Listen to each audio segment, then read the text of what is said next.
Me Amor Tales presents The New CEO is My One-Day Boyfriend. Written by Jan B. Celine! Pagtawag ni Patty, ang manager ni Celine mula sa labas ng changing room. Napatigil naman si Celine sa pagbutones ng kanyang blouse nang marinig ang boses ng kanyang manager. Hindi niya ito inaasahan dahil inutusan niya itong maghintay na lang sa lobby nang matapos ang kanilang photoshoot. Yes, Ma'am Shi? Nagtatakang tanong niya rito. May maliit lang na problema si Lynn. May halong pag-aalalang sagot nito. Ha? Kulang pa ba ang shots na nakuha natin? Hindi. Wala sa atin ang problema. Then what? Yung next schedule ng photoshoot, wala pa yung dalawang models. Para namang nagpanting ang tainga niya sa narinig. Napaisip siya kung anong kinalaman niya sa issue ng mga ito dahil tapos na ang trabaho niya para sa araw na yon. So, ano kinalaman natin sa issue nila, Ma'am Shi? Mataray naman na sagot niya. At saka ipinagpatuloy ang pagbibihis. Pagkatapos ay saka siya lumabas mula sa changing room at inabutan niya si Patty at ang isa pang manager na naghihintay sa harap ng pintuan. Hi, Miss Celine. Pagbati ni Paul na may alanganing ngiti sa labi.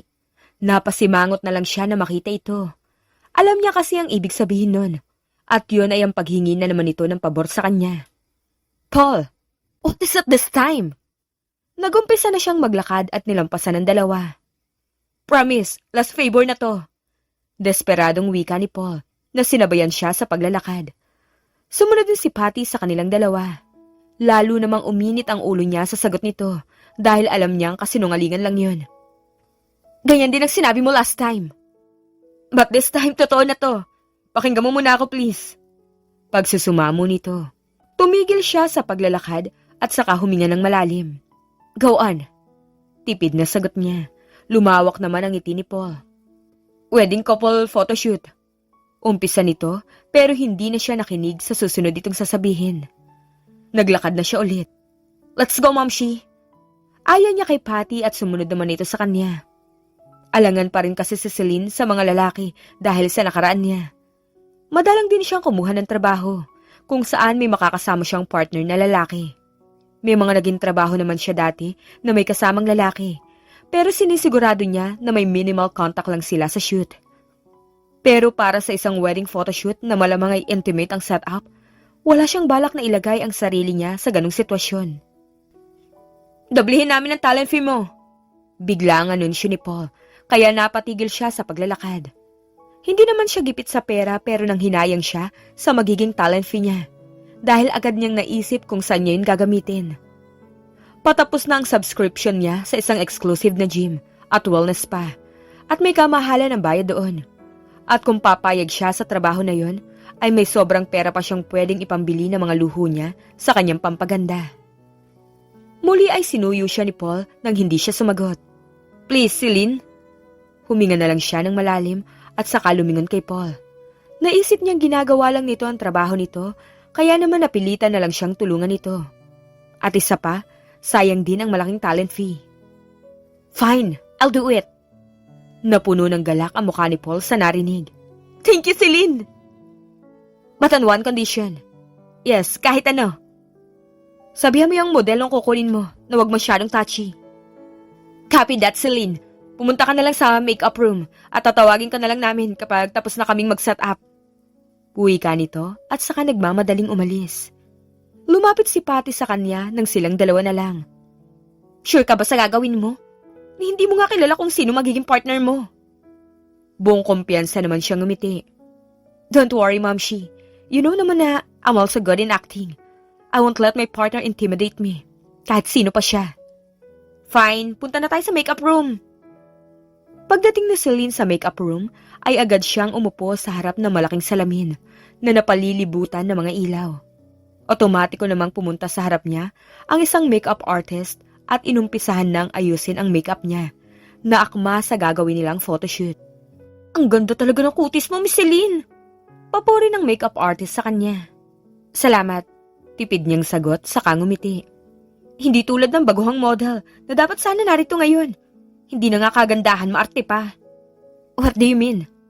Nagtry kasi kami ng mga posibleng makeup na babagay sa wedding concept ng isang araw. Pero wala siyang nagustuhan kahit isa. Napaka-incompetent daw namin dahil hindi namin siya napaganda. Paano naman kung talagang hindi siya kagandahan? Naiinis na wika ng makeup artist kaya natawa siya. Matagal na rin si Celine sa modeling agency na kinabibilangan. Kung tama ang kwenta niya ay mahigit 1 dekada na siya roon. Sa kasalukuyan ay walang CEO ang agency nila dahil ito ay nagpapagaling mula nang maoperahan sa puso. Napunta siya sa trabahong yon nang i-recruit siya ng isang talent manager habang nasa mall siya. Sinubukan niya ang pagmamodelo noong una bilang isang part-time job. At nang matapos na siya sa kolehiyo, ay tuluyan na niya yung tinahak bilang kanyang career. Gustong-gusto niya kung paano gamitin ang iba't ibang ekspresyon ng maganda niyang muka sa harap ng kamera. Para siyang hindi nagtatrabaho dahil gusto niyang ginagawa. Baka may makarinig sa'yo na rin. Nakangiting paalala niya sa makeup artist. Nagsasabi lang po ako ng totoo. Nakanguso namang tugon nito. Napaisip naman siya dahil sa model na hindi dumating. Kaya naman tinanong niya si Noreen kung may alam ito. Hindi na niya kasi natanong si Paul kanina dahil agad itong umalis. At ano naman ang rason kung bakit wala rito ang model na yon? Huminto naman sa pagayos sa kanya si Noreen at saka ito bumulong. Hindi raw matawagan ang 2 model mula pa kanina. At balita pa nga ng iba. Nag-post pa sila sa social media ng pictures nila sa club kagabi. Napabuntong hininga na lang siya sa narinig. Where do Paul even got such unprofessional models? At nag-date pa talaga sila ha? Gusto pa talaga nilang sirain ang career nila? Sa palagay ko po, wala talagang kasalanan si Sir Paul. Chismis kasi ng ibang makeup artist. Malakas daw ang kapit ng babaeng model sa taas kaya ganun. Kwento pa nito at saka itinuloy ang pagayos sa kanya. Napailing na lang siya. Ilang beses na rin kasi niya yung naranasan ng personal.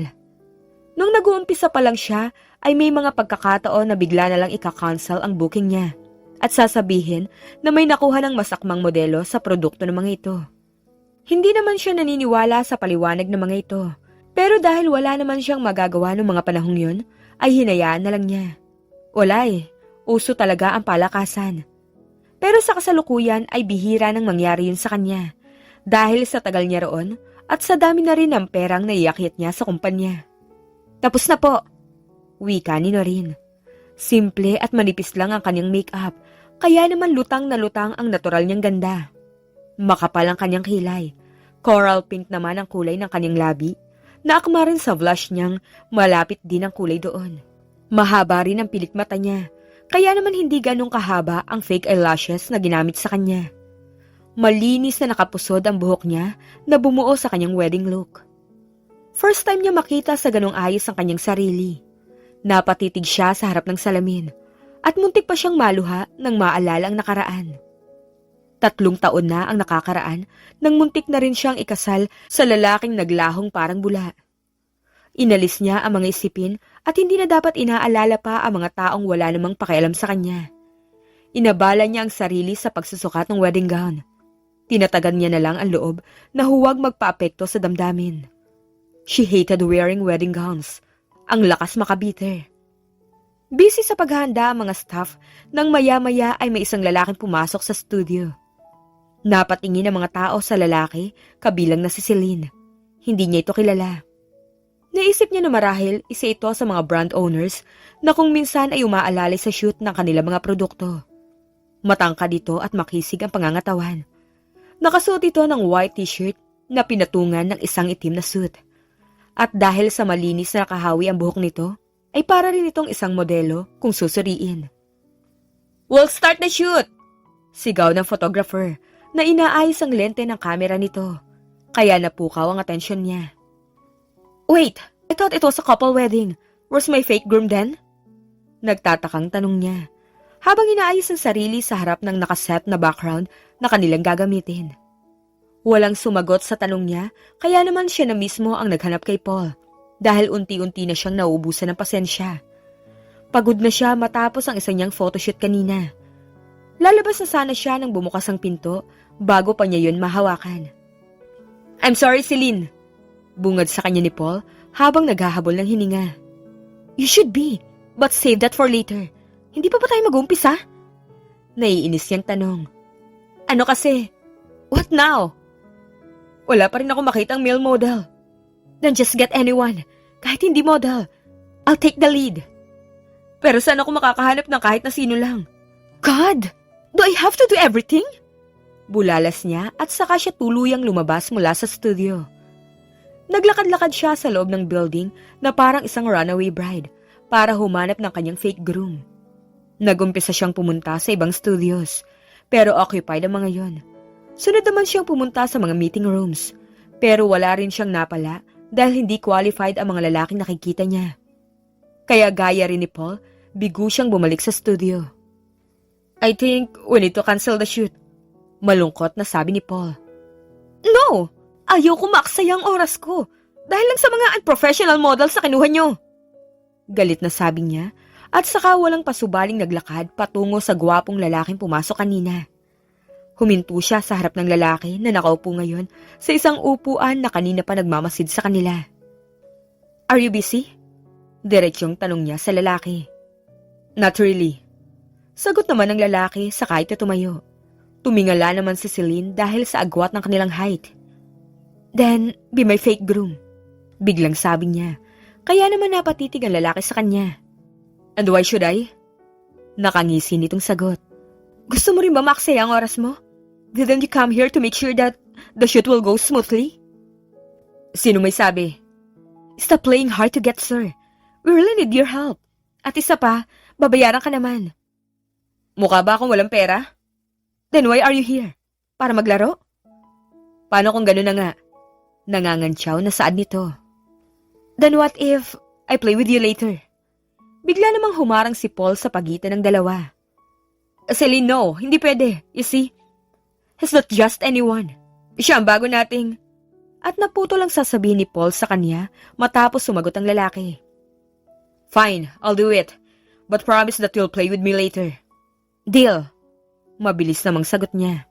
Pero sir, tanging nasabi na lang ni Paul bago ito hilahin ng lalaki. Get me dressed, Paul.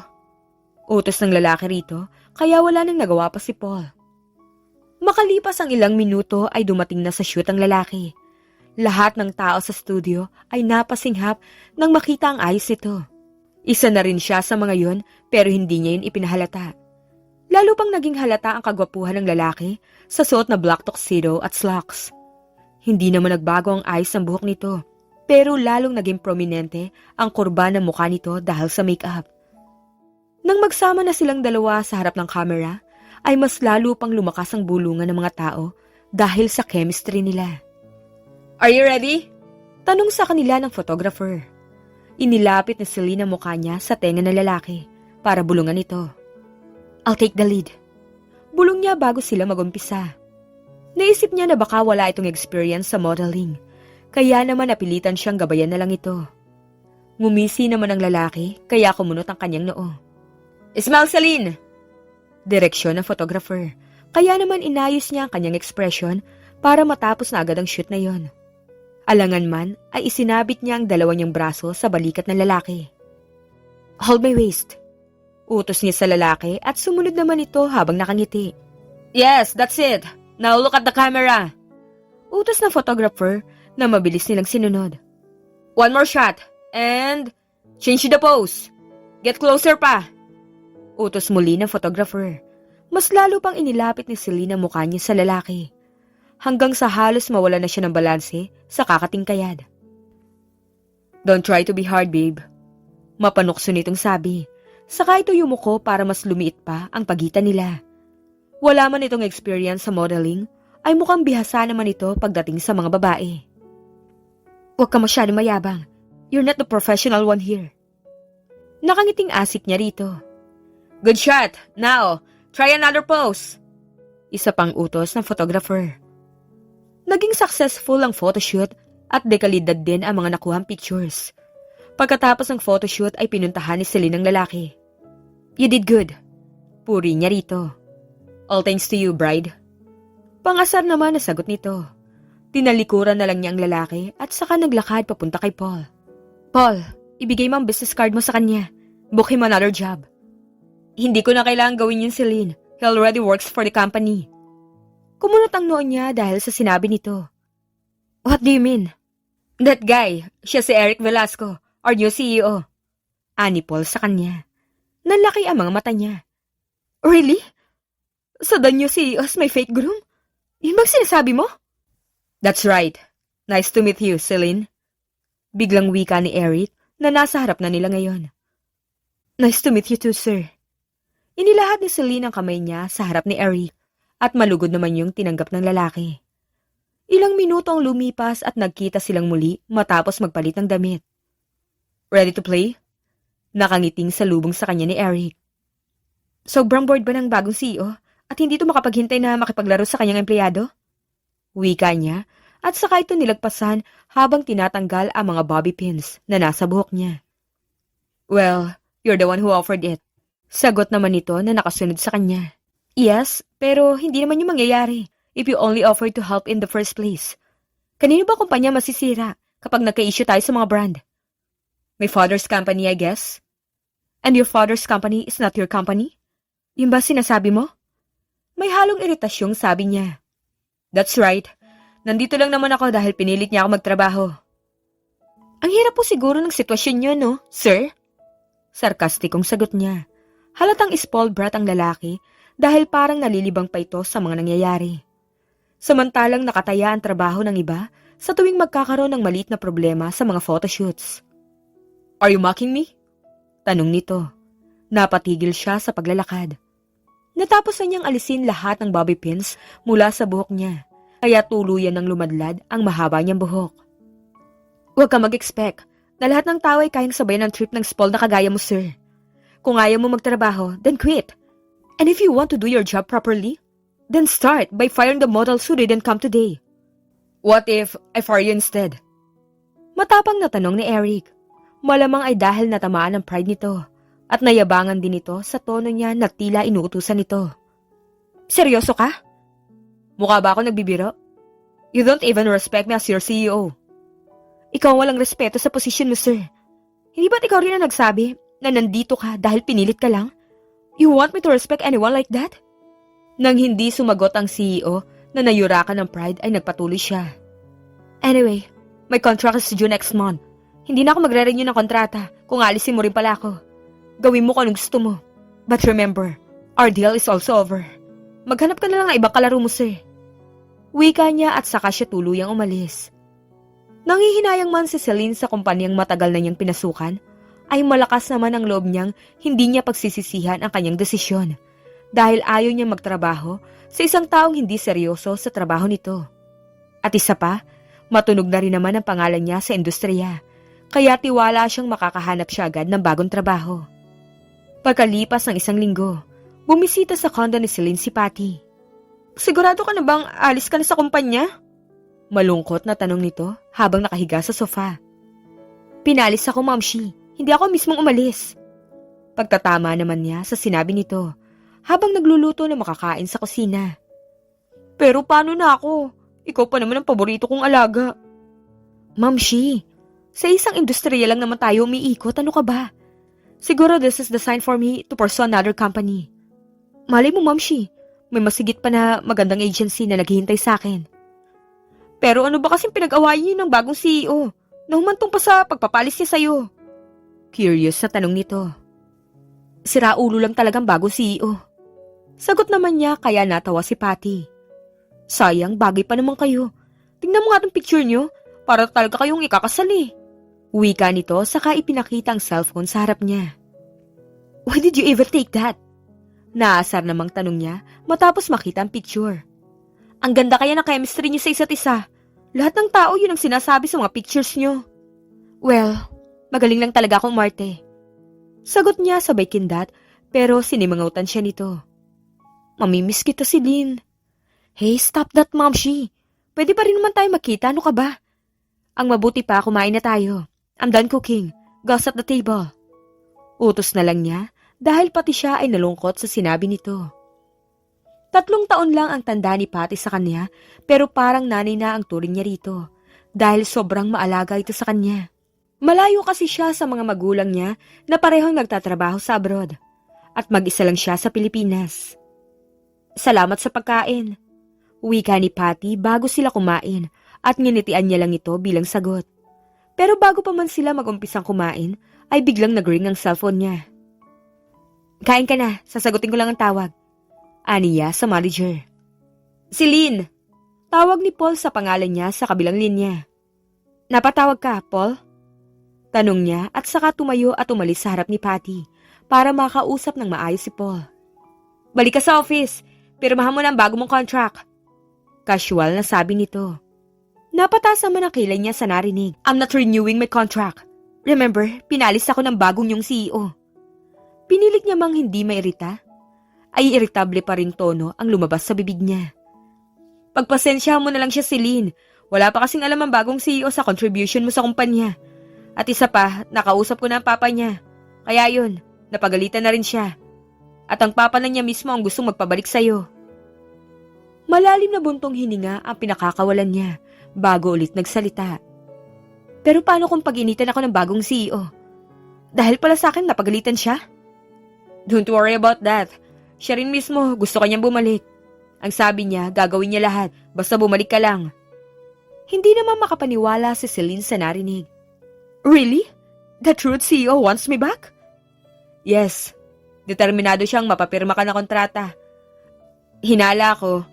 Baka may deal sila na papa niya, kaya siya desperado.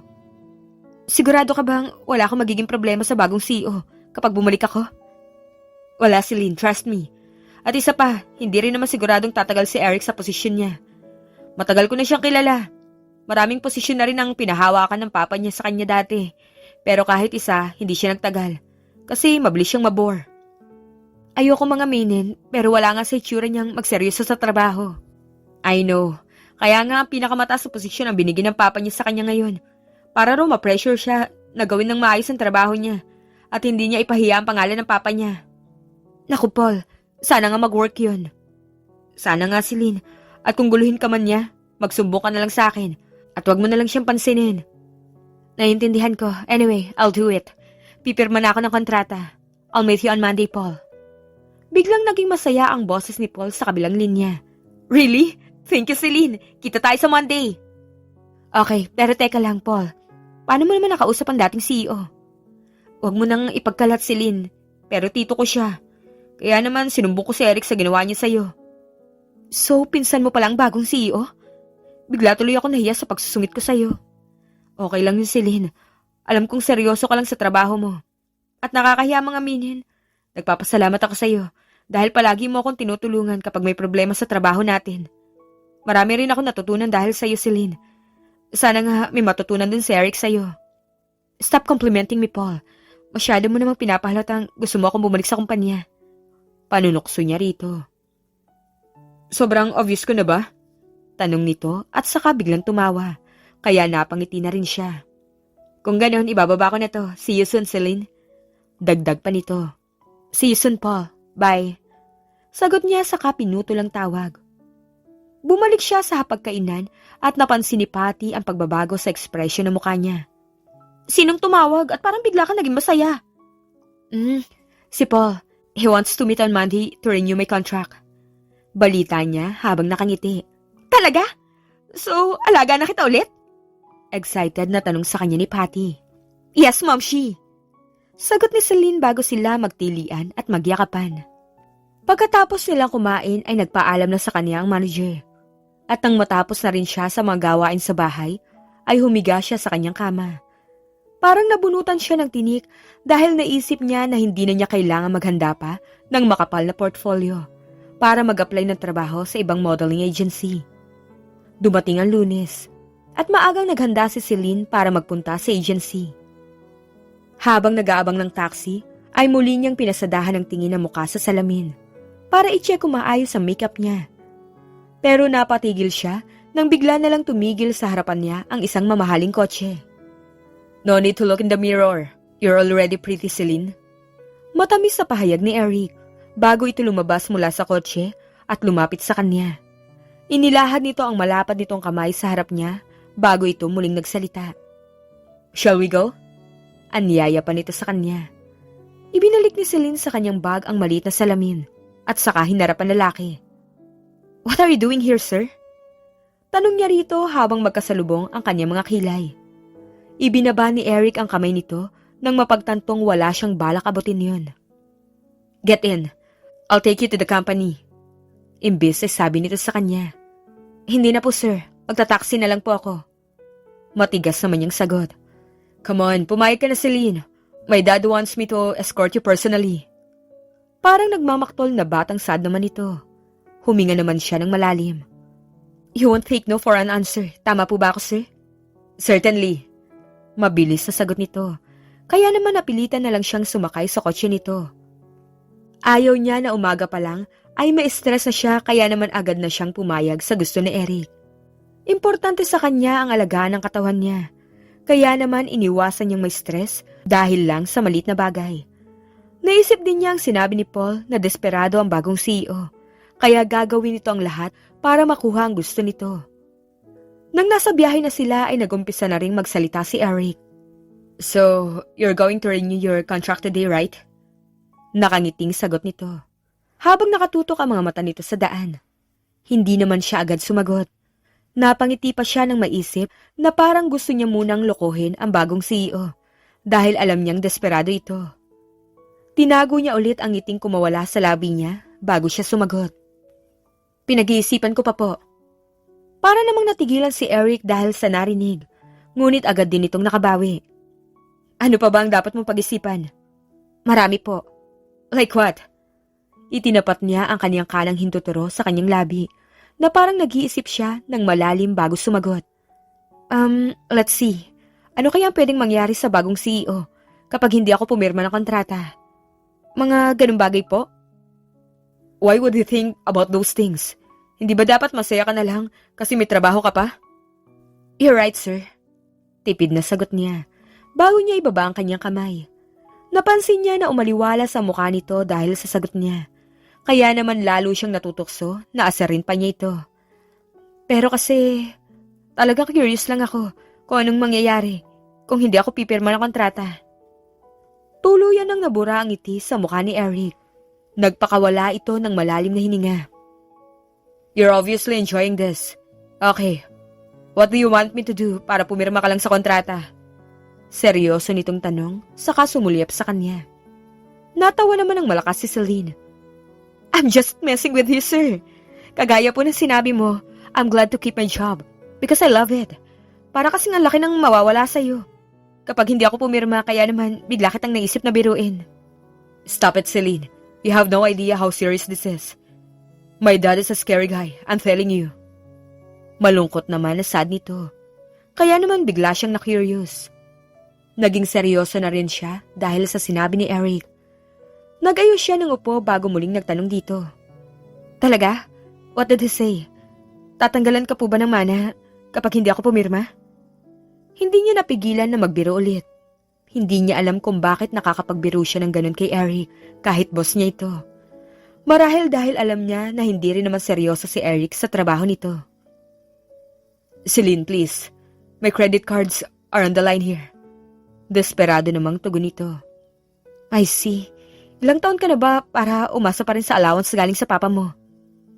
I'm only 27, Celine. How am I supposed to live without my credit cards? Bulalas nito. Alam niyang spoiled ang boss niya pero hindi niya inaasahang ganun ito kalala. Naisip din niya na 2 taon lang pala ang tanda ni Eric sa kanya. Pero sa inaasal nito parang mas matanda pa siya rito ng 10 taon. Huwag kang ang OA, sir. Fine, I'll send the contract, okay? Bigla na lang nagpreno si Eric dahil sa narinig. Pagkatapos ay diretso itong tumingin sa kanya habang nakangiti. Talaga? Gagawin mo yung para sa akin? No, I'll do it for myself. Can we go now, sir? Nakukulitan na sagot niya para tumigil na ito. Masaya namang pinaandar ulit ng lalaking sasakyan. Thank you, Celine. Do you want me to do something for you in return?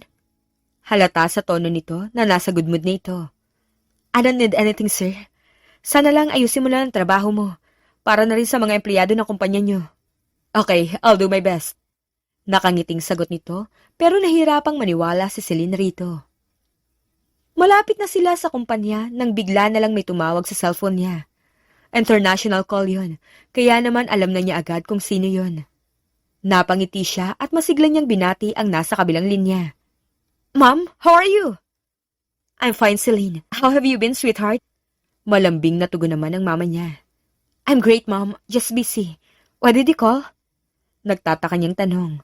Hindi sanay si Celine sa oras ng pagtawag nito, kaya kadalasan ay sa gabi ito tumatawag sa kanya dahil alam nitong busy siya sa kanyang trabaho sa maghapon. Celine, it's just that we saw James the other day. Nanigas ang katawan niya nang marinig ang pangalan ng lalaki. I see, but what about him? He's asking where you are, and, Mom, don't tell me you told him where I am. Bulalas niya, bago pa nito ituloy ang sasabihin. Napatingin naman sa kanya si Eric, at nahihiya na lang siyang humingi ng pasensya rito. Of course not, Celine, but he wants me to say sorry to you. He said he wants to say it to you personally, but he knows you don't want to see him. Hindi niya nagawang tumugon kaya nagsalita ulit ang mama niya. Sweetheart, do you think you could give him another chance? Pakiusap nito. I'm near the company, Mom. I think I need to end the call. Take care of yourself and Dad too. Mahina niyang sagot bago niya putulin ang tawag. Hindi na siya umimik pa pagtapos ng tawag na yon. Are you okay, Celine? I'm fine, sir. Are you sure? Para kasing hindi maganda ang naging pag-uusap niyo nang tumawag sa'yo. Dagdag pa nito. Okay lang po ako, sir. Fine. But if you want my help, you can ask me anything.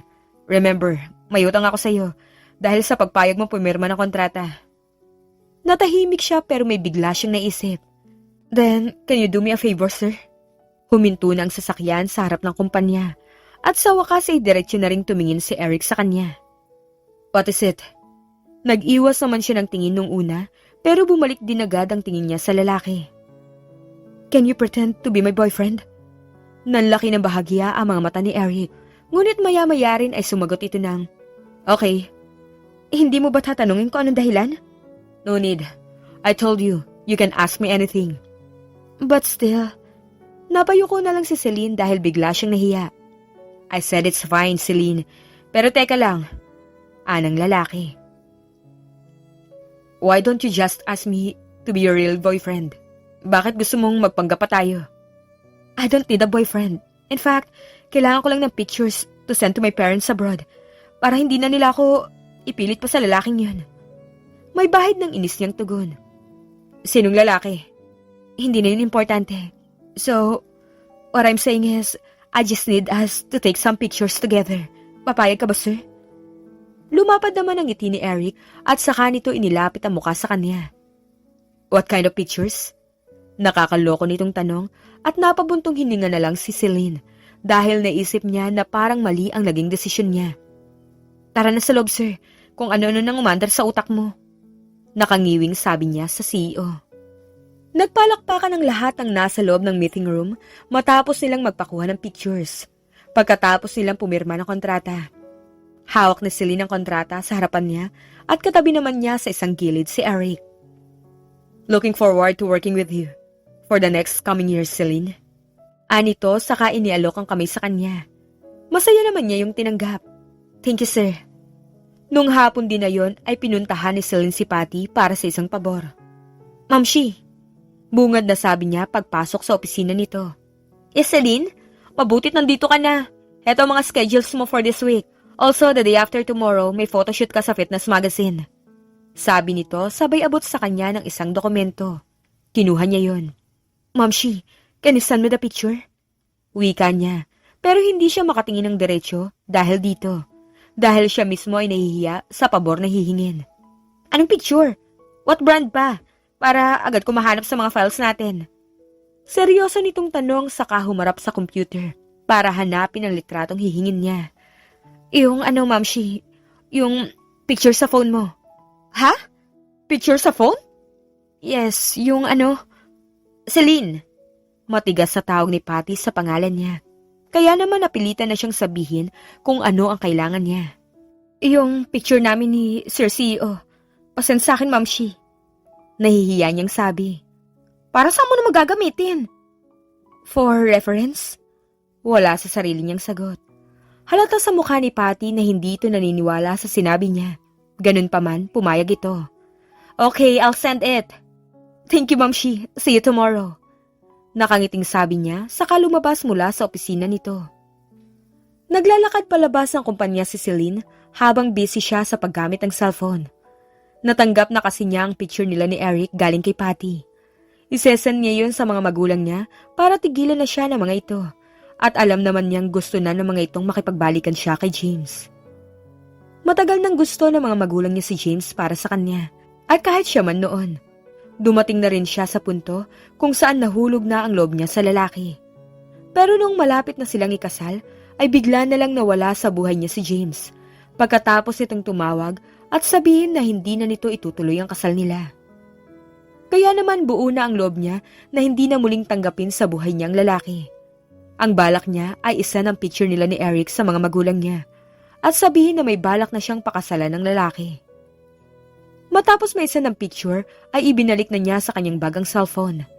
Noong nasa labas na siya ng kumpanya ay nakita niya si Eric na tahimik na naghihintay sa kanya habang nakasandal sa kotse nito. Pwede na ba nating tapusin ang pag-uusap natin? Salubong nito sa kanya matapos siyang lumapit. Pinagbuksan siya nito ng pinto ng sasakyan at sumakay naman siya agad. Shall we go? Anito pagkatapos silang magsuot ng kanya-kanyang seatbelt. Pinandar nito ang sasakyan ang hindi man lang hinihintay ang sagot niya. Bakit mo ako hinihintay sa labas, sir? Basag niya sa katahimikan. I just want to continue what we're talking about earlier. Tungkol saan? Sa pagiging fake boyfriend mo sa akin? Yes. Okay, just like what I said, I just need some pictures together with you. Need ko lang mapaniwala ang parents ko na I'm planning to get married soon. That's it? Para namang disappointed na sagot nito. Yes, that's it, sir. Wait, kalimutan mo na ang sinabi ko, sir. I think this is a bad idea after all. Pagdadalawang isip niya. Wow, Celine, hindi ko naisip na napaka-undecided mo palang tao. Kanina lang parang sigurado ka sa mga desisyon mo. Pero ngayon, parang hindi mo na alam kung ano talagang gusto mo. It's just that, ayoko lang na mandamay pa ng iba sa problema ko. At isa pa, baka kung ano pang rumors ang lumabas kapag napansin ng mga tao magkasama tayo. Then let them. Wala naman akong pakialam sa mga sasabihin ng mga tao. Pero ako may pakialam, sir. Career ko ang pinag-uusapan natin dito. That's why I'm helping you sa personal problem mo para makapag-focus ka sa trabaho mo. Pero bakit mo naman gagawin yun, sir? Sobrang bored mo na ba talaga? You always say that. Hindi ba pwedeng gusto lang talaga kitang tulungan?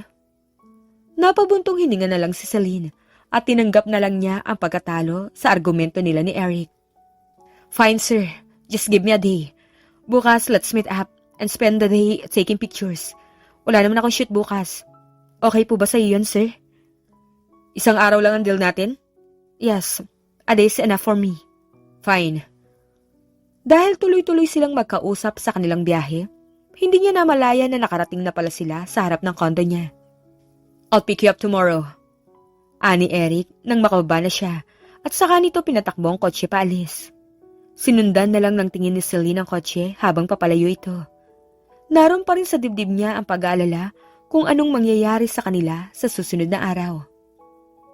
Kinabukasan ay maagang nagising si Celine para maghanda.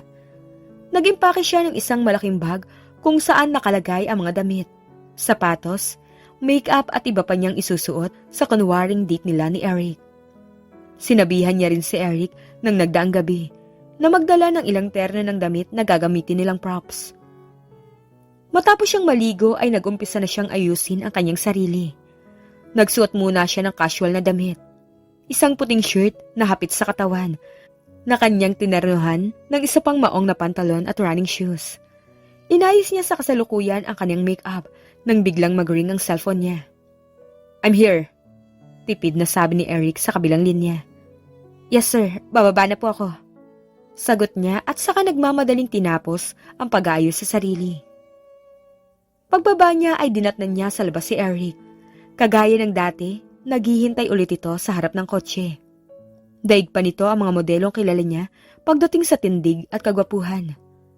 Kung hindi niya siguro alam na hindi ito magseseryoso sa buhay, baka may isip niyang totohanin ang pagpapanggap nila. Shall we go? Tanong nito na pumukaw sa atensyon niya. Yes sir. Nauutal na sagot niya. Habang nasa biyahe sila, ay ipinaliwanag na Celine kay Eric ang itinerary nila sa araw na yon. Sinabi na rin niya na kailangan nilang magpalit ng damit tuwing kukuha sila ng pictures sa iba't ibang lugar. Para hindi halatang kinuha lang nila yon sa isang araw. Sa mall tayo, sir. We'll take the first picture sa cinema. Alright, babe. Sagot naman ni Eric na nagpabigla sa kanya. Sir? Hindi ba we're pretending to be a couple for a day? I'm just doing my part, Celine. Pero sir, kagaya ng sinabi ko, pictures lang ang kukunin natin. We don't have to go that far. Well, you did that. Pero I will do my best to make it as realistic as possible. Sir naman.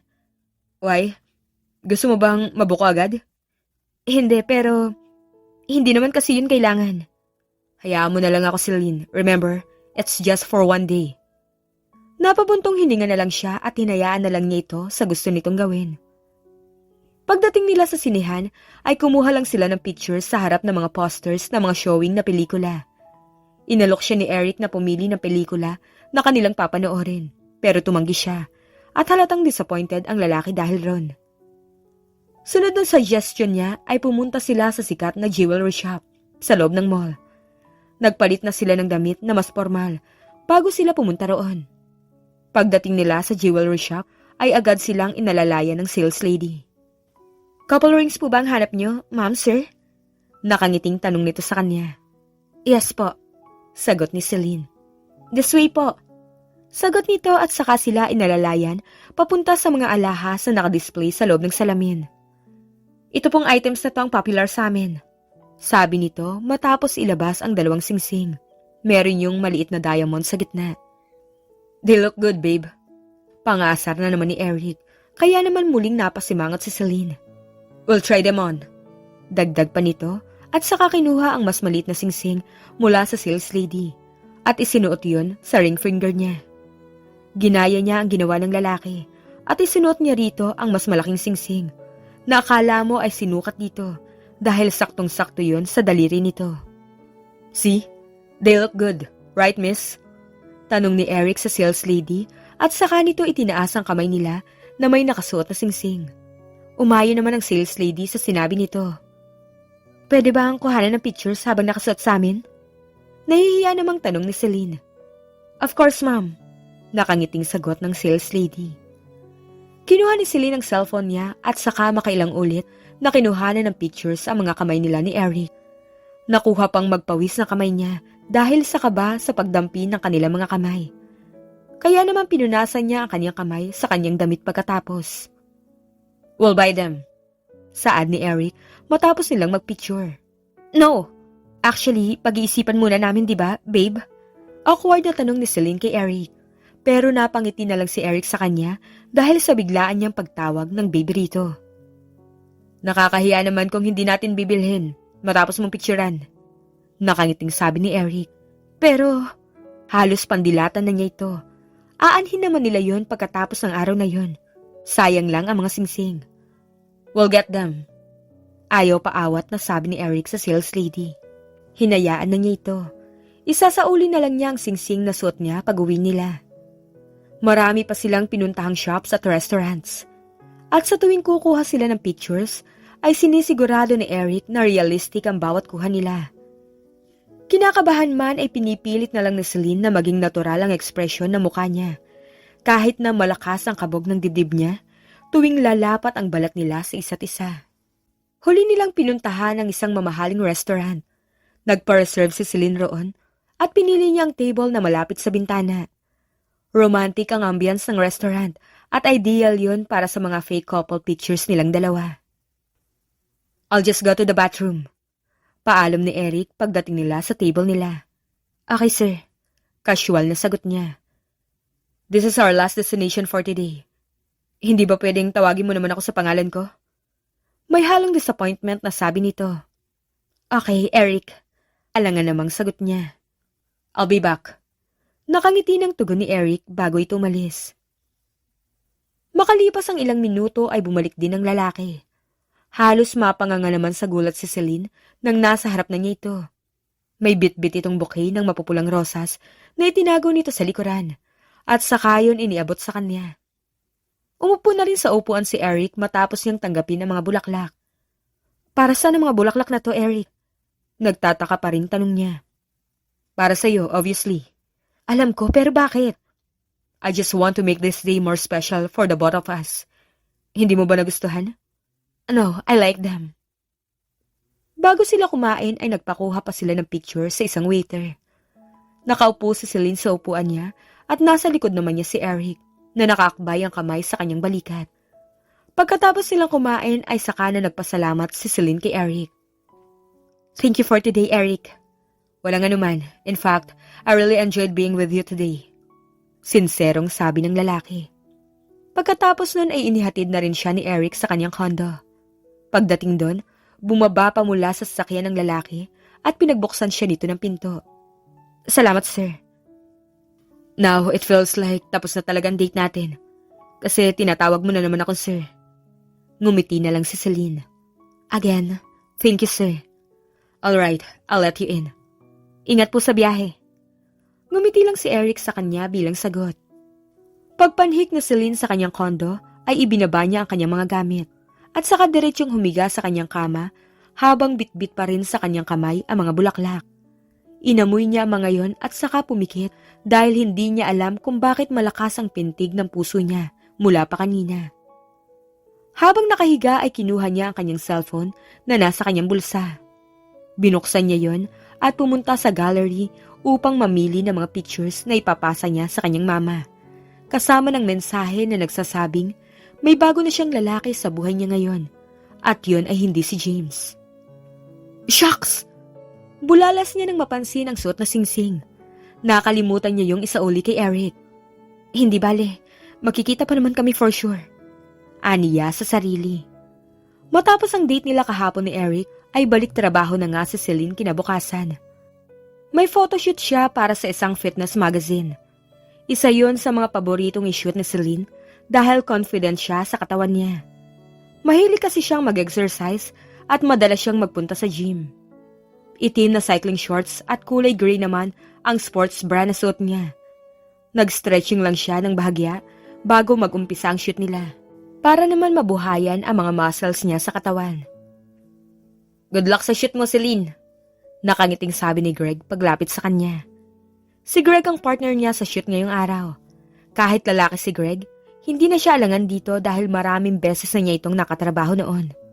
Professional din ito, kaya naman gusto niya rin itong katrabaho. Good luck din sa'yo, Greg. Nakangiti niya ring sabi rito. Let's start! Masiglang sabi ng photographer. Kaya naglakad na sila papunta sa gitna kung saan napapalibutan sila ng maraming ilaw. Pero bago sila makapag-umpisa, ay pumasok sa loob ng studio si Eric. Binati ito ng mga empleyado at ngumiti naman ito. Nang magtama ang kanilang mga mata, ay siya ang nag-iwas ng tingin. Ano kayang ginagawa nito rito? Tanong niya sa isip. Nagumpisa na ang photoshoot at hindi na lang pinansin ni Celine ang nagmamasid na tingin sa kanya ni Eric. Okay, nice shot. Now, I want you, Celine, to put your right arm on Greg's shoulder and pull your chest closer to him. Detalyadong utos ng photographer sa susunod na pose na gagawin nila. Mabilis naman siyang sumunod dito. Aren't they too close to one another? Irritableng tanong ni Eric. Kaya naman napatigil ang lahat sa ginagawa at saka napatingin dito. Pero sir, mahinang saad ng photographer. Mukhang nagdadalawang isip ang photographer sa sasabihin. This is a fitness magazine at hindi pang couple ang concept nito. Why do their bodies need to touch? Dagdag pa ni Eric at halata pa rin sa boses nito ang pagkairita. Napabuntong hininga na lang si Celine dahil sa nangyayari. Shall we take a 10 minutes break first, sir? Tanong niya sa photographer. Okay, break muna tayo for 10 minutes. Sagot na lang nito kahit halata sa mukha nitong gusto na nitong matapos agad ang shoot. Hindi na siya nag-aksaya pa ng oras. Nilapitan niya na agad si Eric habang nakabreak ang shoot. Sir, can we talk? Aniya sa lalaki. Hindi na niya ito hinintay na sumagot. Nagpatiuna na siya palabas ng studio at nakasunod naman ang lalaki sa kanya. Nakarating sila sa meeting room. Pagpasok nilang dalawa sa loob ay agad na isinara at inilak ni Celine ang pinto. Anong ginagawa mo, sir? Galit na bungad niya kay Eric. What do you mean? Inosente namang tanong nito. Huminga siya ng malalim para kalmahin ang sarili. Bakit ka nakikialam sa shoot? Celine, baka nakakalimutan mo ko yung trabaho ko. So, ginagawa mo rin to sa shoot ng ibang models? Ganun ba, sir? Hindi naman agad nakasagot ang lalaki. Malamang ay dahil guilty ito. I'm sorry about that. Alam kong seryoso ka sa trabaho mo. And what I did was rude to all of you. Hindi ko lang napigilan kasi... At hindi nito maituloy ang gusto nitong sabihin. Kasi, ano po sir? Nothing. Word is first. Anito sa kahinubad ang suot na suit at isinuot sa likuran niya. Nagulat naman sa ginawa nito si Celine. Nakakabinging katahimikan ang sunod na eksena. Sorry rin po sir. Basag niya sa katahimikan kapag kuwan. You don't have to apologize. I think there must be something wrong with me. After our date yesterday, I kept on thinking about you. Hindi nga ako nakatulog eh. At alam kong anong ibig sabihin nun. I like you, Celine. Diretso sa matang sabi nito sa kanya. Nagulat naman si Celine, hindi siya agad nakapagsalita dahil hindi niya alam ang isasagot dito. Pero sir, I know you're confused at sobrang bilis ng mga pangyayari. But believe me, I mean it. Seryoso nitong sabi. But I'm not sure if I'm ready, sir. Then I'll wait. Maghihintay ako, Celine. You don't have to answer me now. I'm actually going out of town for a week dahil sa isang business trip. Will you be able to give me an answer pagbalik ko? Napayuko at ilang segundo pang natahimik si Celine. Pagkatapos ay tumingin na rin siya ng diretsyo sa mga mata nito. Okay, sir. Seryoso niyang sabi at ginantihan naman yon ng malapad ng ngiti ni Eric. Thank you, Celine. Sagot nito at saka hinimas ang ulo niya na muling nagpakabog sa dibdib niya. I'll leave first. Pumunta lang talaga ako rito para magpaalam sa'yo. Hindi ko alam na magbabaon pala ako ng maraming selos bago ako umalis. I'll see you soon, Celine. Paalam nito at saka nagmarch siya palabas ng kwarto. Naiwan naman siyang naguguluhan sa mga nangyayari. Hindi pa rin siya makapaniwala na nagtapat sa kanya ang bagong CEO. Pero sa isang banda, napangiti siya ng malapad dahil alam niyang nagugustuhan na rin niya ang lalaki. At nagdadalawang isip lang siya dahil hindi siya sigurado kung handa na nga siya ulit magmahal. Mabilis na lumipas ang isang linggo. Pagbalik ni Eric sa Maynila ay agad siya nitong tinawagan para tanungin tungkol sa sagot niya sa confession nito. Hi Celine. Bati nito mula sa kabilang linya. Hi sir. How are you? I'm fine. Busy lang pero okay naman. Tumikhim ang lalaki bago ulit ito nagsalita. Celine, can I ask you something? Yes sir, go ahead. About dun sa sinabi ko sa'yo. May sagot ka na ba? Alangan nitong tanong. Yes sir. Walang pag-aalinlangang sagot naman niya. Ganun ba? But on the other hand, hindi naman ako nagmamadali. Maybe we can talk about it when we meet personally. Naramdaman ni Celine ang pagbaba ng kumpiyansa sa sarili ni Eric sa tono ng boses nito. Kaya naman napangiti siya at naisip na biruin ito. Ayaw mo pa bang marinig ang sagot ko, sir? Nakangisi niyang tanong. I don't know. I'm not sure kung ready na ako. Gusto kitang makausap ng personal. But at the same time, I'm afraid to see you. Baka naman kasi hindi ko magustuhan ang sagot mo. Paano naman po, sir, kung magustuhan mo ang sagot ko? Mapanukso niyang sabi. Natahimik naman ito sa kabilang linya ng ilang segundo. Anong ibig mong sabihin, Celine?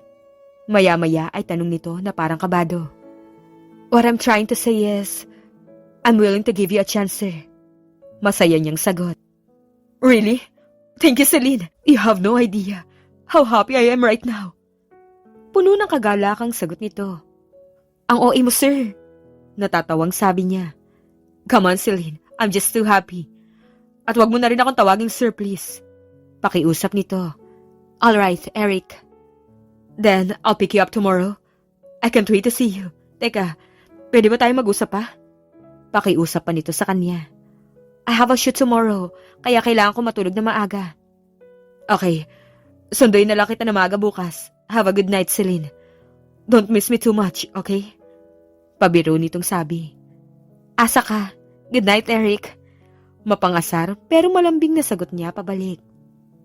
Napuyat si Celine ng nagdaang gabi pero maaga pa rin naman siyang nagising. Nag-ayos siya ng sarili at saka kumain ng kokonti. Excited na rin siyang bumaba mula sa kondo.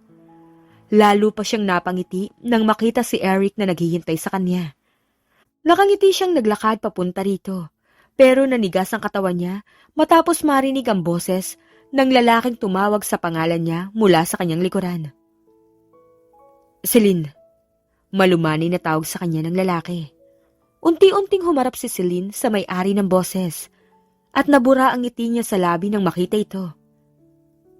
Anong ginagawa mo rito, James? Nalilito niyang tanong. I'm here to see you. I want to talk to you, Celine. Malungkot na pagsamo nito. Celine? Si Eric naman ngayon ang tumatawag sa kanya. Eric, I think you need to go first. Kakausapin ko lang siya. No, I'll wait for you. Please, Eric, just go. Hindi sumagot si Eric. Sa halip, mabilis itong bumalik sa kotse nito at mabilis din yung pinaharurot paalis. Nagigilty siya dahil alam niyang nasaktan niya ito, pero kailangan niya munang harapin si James. Sino siya? Tanong ni James pagalis ni Eric. Wala kang pakialam. Pabalang niyang sagot sa lalaki. Sorry.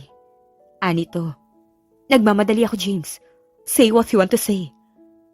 Can we talk somewhere else? No. Just say what you came here for and make it quick. Matigas na tugon niya. Pagkatapos silang mag-usap ay agad na sumakay ng taxi si Celine para pumunta sa kanyang trabaho. Pag-upo niya sa loob ng taxi ay mabilis na tumulo ang mga luha niya na kanina pa niya pinipigilan sa harap ni James. Hindi niya inaasahan ang pagdating nito at lalong hindi niya inaasahan na makikita sila ni Eric sa ganong sitwasyon. Pinilit niyang pigilan ang mga luha niya dahil ayaw niyang mamaga ang mga mata niya pagpasok sa trabaho. Pero wala siyang nagawa kundi ang umiyak ng umiyak sa loob ng taxi dahil sa halo-halong emosyong nararamdaman. Nang makarating na siya sa kumpanya, ay nakita niyang naglalakad si Eric kasama ng iba pang mga empleyado. Tinawag niya ito at nginitian, pero nilagpasan lang siya nito. Nasaktan siya sa ginawa nito pero pinili na lang niyang hayaan na muna ito. Tumuloy na siya sa makeup room para magpaayos dahil malapit na ang call time nila para sa photoshoot. Mabilis na lumipas ang oras at hindi na malaya ni Celine na gabi na silang natapos sa photoshoot. Pinilit kasi niyang mag-focus sa trabaho kahit na gusto na niyang makausap si Eric kanina pa. Sa bandang huli, pumunta siya sa opisina ni Eric para kausapin ito. Pagdating niya roon ay kumatok siya sa pinto bago niya yung binuksan.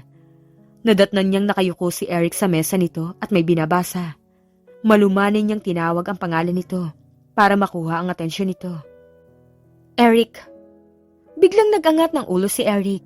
May sasabihin pa sana siya pero nabigla na lang siya nang diretsyong naglakad si Eric papunta sa harap niya. Niyakap siya nito ng mahigpit. I'm sorry kung nagalit ako. You don't have to apologize. Dapat hinayaan na lang kita hintayin ako. Hindi ka ba galit? No. Thank God you're not. Pareho na silang natahimik. Maya-maya pa ay bumitiw si Eric sa pagkakayakap sa kanya. Siya ba ang lalaking dahilan? Kaya gusto mo ako magpanggap na boyfriend mo? Oo, si James yun, ex ko. Muntik na nga kami ikasal dati. May mapait na ngiting kumawala sa mga labi niya. What happened? Sorry kung marami akong tanong. No, I think I'm ready to share our story. Huminga ng malalim si Celine bago nag-umpisang ikwento ang mga nangyari sa kanila ni James noon. Ilang buwan bago ang kasal namin, he called me and said na hindi niya raw kayang ituloy ang kasal namin. And after that, bigla na lang siyang nawala sa buhay ko. Kaya naman, nagulat ako kanina dahil bigla rin siyang bumalik na lang sa buhay ko ulit. Sinabi ba niya kung bakit siya nawala? Maingat na tanong ni Eric. Yes, nagsorry siya dahil sa nangyari noon. At ang akala ko, narito siya para balikan ako. But he's here to apologize. Kasi he didn't want me to hate him forever. Iniwan niya raw ako noon kasi hindi pa siya handang magpakasal. Hindi ko rin naman siya masisisi dahil parang napilitan lang naman siyang mag-propose sa akin dahil pine-pressure siya ng mga pamilya namin. Ang mga magulang namin ang may gustong magkatuluyan kami. Kaso, ang buong akala ko, nag-propose siya sa akin kasi talagang gusto niya ako. Celine, I'm okay. It's just that I realize na siguro hindi kami para sa isa't isa. At ang buong akala ko, hindi na ako masasaktan kapag nakita ko siya ulit pero... Natigilan siya dahil parang pabagsak na talaga ang mga luha sa mga mata niya. Huwag mong pigilan, Celine. I'm here for you. Kung gusto mo umiyak, I'll stay with you. At pagkasabi nun ni Eric ay kusa nang tumulo ang mga luha mula sa mga mata niya. Ibinaon niya ang mukha sa dibdib ng lalaki nang muli siya nitong yakapin. Masakit pa rin sa kanya ang mga nangyari, pero dahil kay Eric, naramdaman niyang hindi siya nag-iisa. At alam niyang hindi siya nito iiwan sa mga pagkakataong kailangan niya ito. Kagaya na lang ng araw na yon. Lumipas ang ilang buwan at unti-unti nang naghilom ang sugat sa puso ni Celine. At sa tulong na rin ni Eric, unti-unti na rin siyang muling nagtiwala sa pag-ibig. Ilang buwan siya nitong niligawan, at nang sumapit ang halos 1 taong panliligaw, ay sinagot niya rin ito sa wakas. Sa mga lumipas na panahon, ay lalo pang nadagdagan ang trabaho ni Celine dahil sa pagsikat niya sa industriya ng modeling. At dahil sa pagiging seryoso na rin ni Eric sa trabaho, hindi nagtagal ay nahanap na rin ito ang propesyon na gusto nitong tahakin. Ito pa rin ang CEO ng kumpanya, pero liban doon ay naging isang professional photographer na rin ito. Ito na rin halos ang katrabaho ni Celine sa kanyang mga photoshoots. Yun nga lang, naging mahigpit ito sa mga photoshoots niya kung saan may kapartner siyang ibang lalaki. Lihim naman na kinikilig si Celine dahil sa pagsiselos nito kapag may kasama siyang ibang modelong lalaki sa photoshoot. 3 taon pa ang lumipas. Nagkaroon ulit ng pagkakataon si Celine para muling kumuha ng pictures habang nakasuot ng wedding gown. Pero sa pagkakataon na yon ay hindi na para sa isang magazine, kundi para sa isang malaking larawan na isasabit nila ni Eric sa kanilang sariling tahanan. At ngayon na nasa harap na sila ng altar, ay hindi na fake, kundi totoo na niyang groom ang kaharap niya ngayon. Do you, Eric Velasco, take Celine Samonte to be your lawfully wedded wife? In sickness and in health, till death do you part? Tanong ng pari kay Eric sa araw ng kasal nila. Mangiyak-ngiyak naman na sumagot si Eric dito. Yes, Father. Do you, Celine Samonte, take Eric Velasco to be your lawfully wedded husband, in sickness and in health, till death do you part? Namuori ng luha sa gilid ng mata ni Celine at pinunasan niya ni Eric bago siya sumagot. Yes, Father. By the power vested in me, I now pronounce you husband and wife.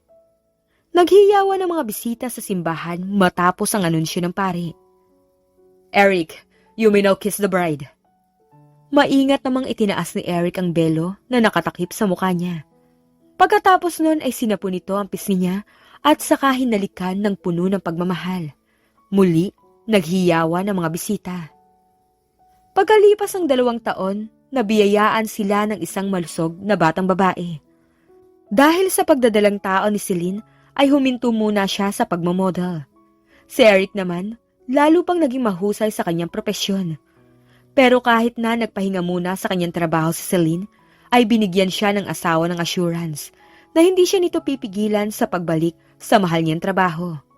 At yun na nga ang nangyari sa mga lumipas pang taon. Muling bumalik sa trabaho si Celine. Katuwang ang asawa niyang si Eric. Naging inspirasyon din nila sa buhay ang kanilang maliit na supling na magkasama nilang papalakihin na puno ng pag-aalaga, pag-iingat at pagmamahal. Napatingin si Celine sa kamay niyang may 3 singsing. Naroon ang kanyang wedding ring, engagement ring, at ang couple ring na binili ni Eric nung nagpapanggap pa lang silang magnobyo. Hindi niya na yon isinauli dahil naramdaman niya noon na magkakatotoo naman ang pagpapanggap nila. Bakit nakatingin ka sa kamay mo? Malambing na tanong ng asawa niya mula sa kanyang likuran. Wala, naalala ko lang tong couple ring natin na isasauli ko dapat sa'yo. Kaso, nagtapat ka rin agad sa akin ng feelings. Kaya hindi, itinabi ko na lang. Natatawang sagot niya. Binili ko yan kasi alam ko magkakatotoo tayong dalawa. Nakangiting sagot ni Eric. Hindi ko na rin isinauli kasi alam kong magkakatotoo tayong dalawa. Sagot naman niya at nagkatawanan silang dalawa. Mahal na mahal kita, Celine. Ani Eric, saka siya niyakap ng mahigpit. Kayo ng anak natin. Mahal na mahal ko rin kayo. Tugon naman niya. Ikaw ang pinakapaborito kong desisyon, Eric. Desisyon na hindi ko pinag-isipan ng matagal. Kasi naramdaman ko noon na mamahalin mo ako ng buong tapat. Salamat at pinatunayan mo sa aking tama ako. Bilang sagot ay hinagkan nito ang labi niya. Walang mapaglagyan ng kaligayahan si Celine sa buhay niya ngayon. Nabiguman siya noon at tinakbuhan sa kasal ay nabawi naman yon nang makilala niya si Eric. Yun siguro ang dahilan kung bakit na-enjoy siya noon ni James. Si Eric kasi ang nakatadhana para sa kanya. The end. Kung nagustuhan niyo ang aming istorya, huwag kalimutang mag-like at subscribe.